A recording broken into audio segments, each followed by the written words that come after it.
След проведената първа репетиция на 26 април 1956 година, Люба Ликова съдейства за узаконяването на смесен хор към Градски народен съвет с диригент Марин Чонев. След едногодишно обмислене, ръководство и диригент избират и се спират на името Морски звуци. И така, с това име до днес, професор Марин Чонев записва в историята на градския хор на Варна 23 отличия и награди. Нека го аплодираме!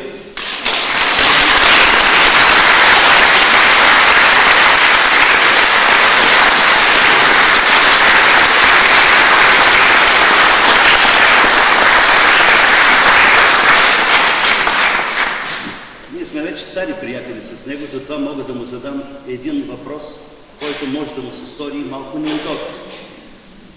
Как успяваш да поддържаш тая младежка осанка и това младежко излъчване? На този въпрос мога да отговоря, но мисля, че хоровата песен и общуването с младите хора и с моите семейства и с моите приятели от Варна и от България и от чужбина, това е едно обстоятелство, което поддържа моето самочувствие, моето настроение, моето здраве, може би, и моята бодрост. Ще отместя малко въпроса на страна, да заговорим за нещо друго, например за композиторите.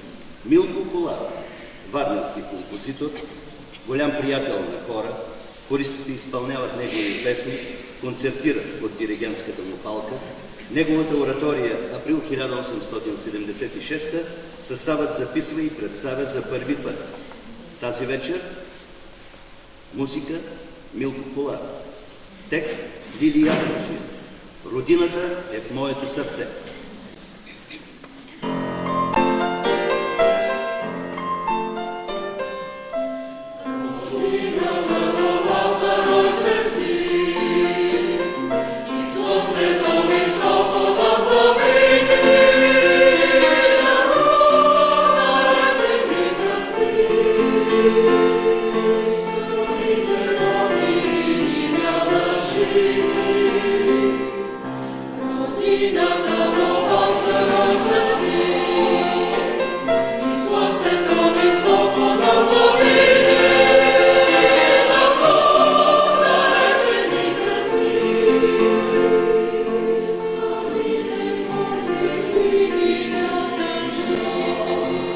Защо ли трябва всичко да обявява? По-добре нека си бъде от сърце, защото е казано в песента. Родна песен нас навек ни свързва. А това, което е зад гърба ми, всичко е морски звуци. Честит юбилей!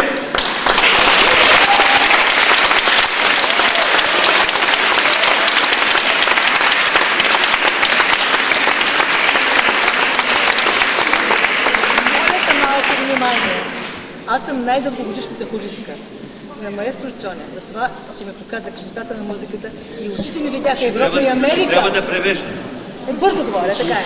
Не, по-силно трябва. Не мога повече, гласа ми свърши тук. Ще продължаваш да пееш. Благодаря ви за всичко, което сте направили.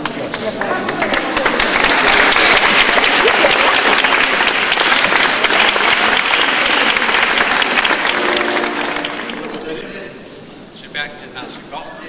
Благодаря ви, че бяхте наши слушатели. Бъдете живи и здрави вашите семейства, вашите близки. Долна песен само веднъж последно. Всичко хубаво.